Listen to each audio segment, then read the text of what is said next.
Kak, aku tadi tengok jadwal. Katanya tugas saya Siti dikumpul malam ini. Belum ku kerjain. Ya udahlah, kita kerja sama-sama ya, Kak. Ya udahlah. Ini ada berita loh. Berita apa, Kak? Konflik Israel sama Palestina. Palestina sama Israel kenapa, Kak? Nggak tahu nih. Kayaknya kita harus cari tahu loh. Iya, kita cari tahu. Gas, cuk. Gas, cuk. Weh. Bentar lagi main. Iya, kenapa? Kalian tahu nggak berita trending sekarang ini? Apa? Palestina sama Israel loh. Kenapa negaranya? Ini Palestina sama Israel mereka perang lagi. Gimana beritanya itu? Gimana Apa itu, itu? Cok?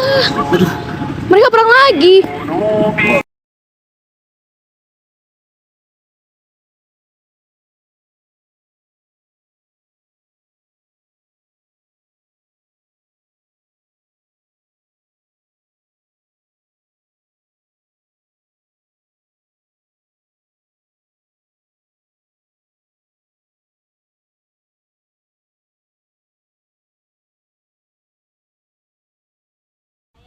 Assalamualaikum warahmatullahi wabarakatuh.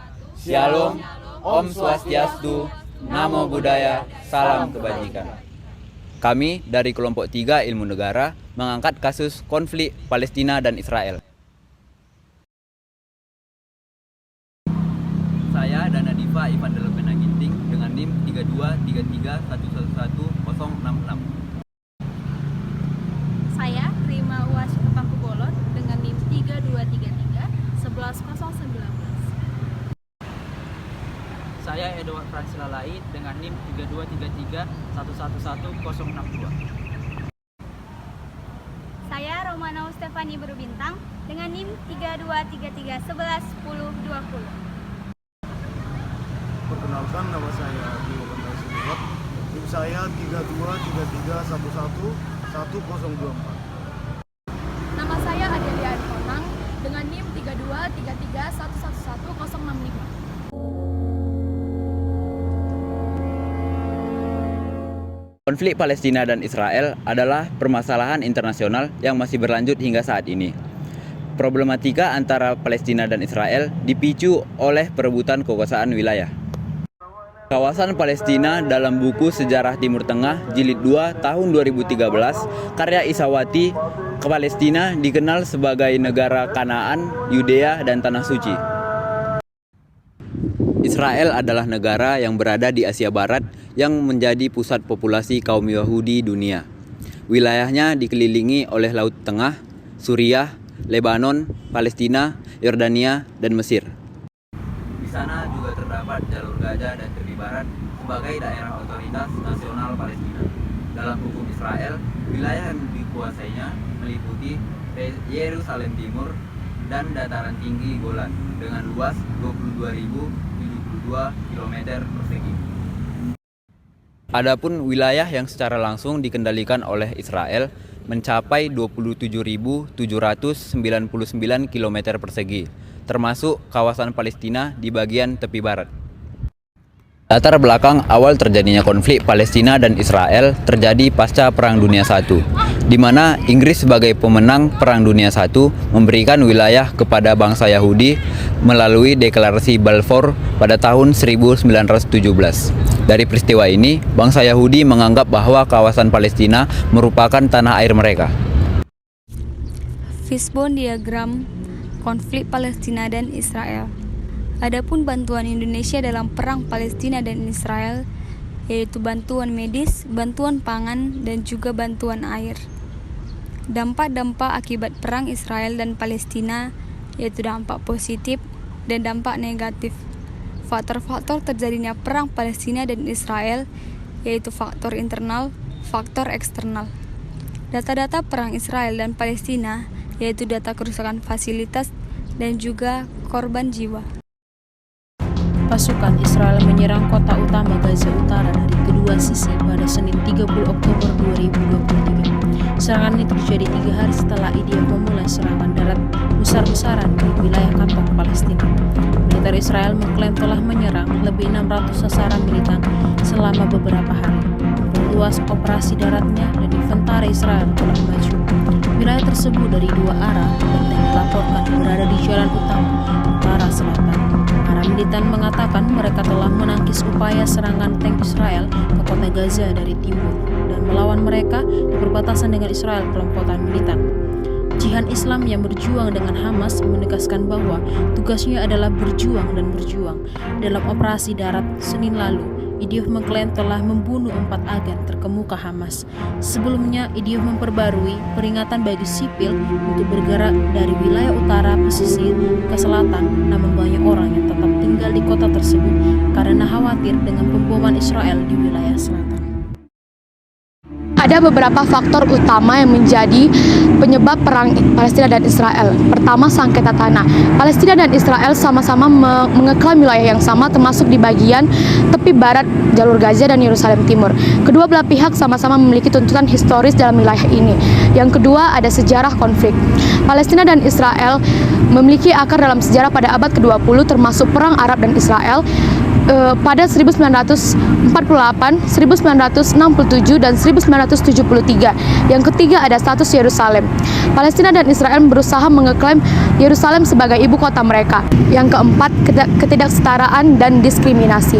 Isu-isu ketidaksetaraan dan diskriminasi terhadap warga Palestina yang tinggal di wilayah Israel, termasuk Arab Israel, menjadi sumber ketegangan. Yang kelima, perbatasan dan penyebaran permukiman. Israel membangun permukiman Yahudi di tepi bagian barat yang diakui secara internasional sebagai ilegal. Yang keenam, ada kekerasan dan serangan teroris.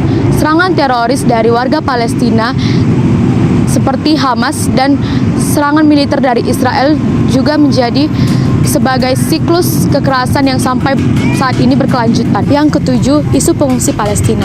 Status pengungsi Palestina yang belum terselesaikan menjadi bagian integral dari konflik ini.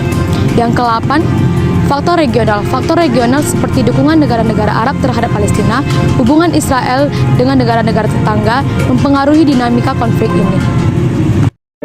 Jumlah korban perang Israel-Palestina periode 7-31 Oktober 2023.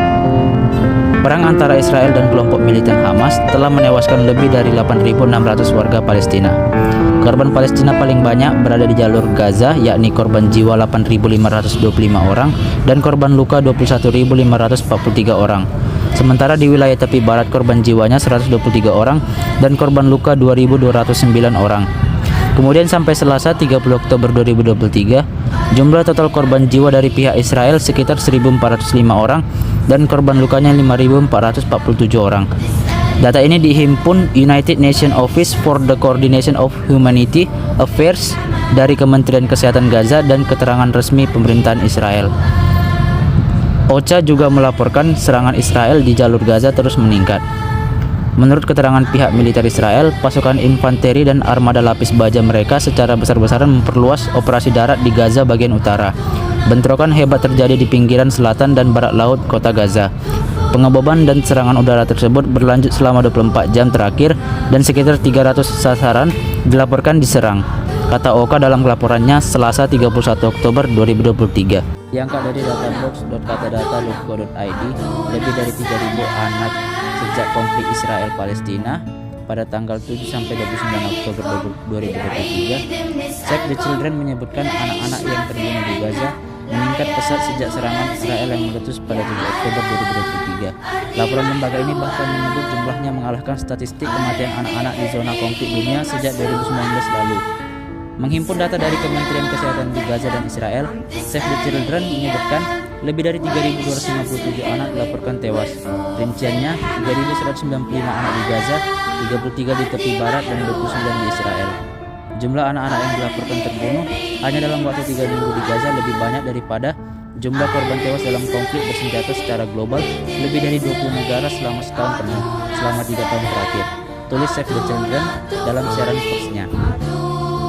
Diangkat dari databox.katadata.co.id, daftar fasilitas umum Palestina yang hancur karena serangan Israel pada tanggal 7-31 Oktober 2023, yaitu serangan udara hingga darat Israel menghancurkan sejumlah fasilitas umum di Palestina.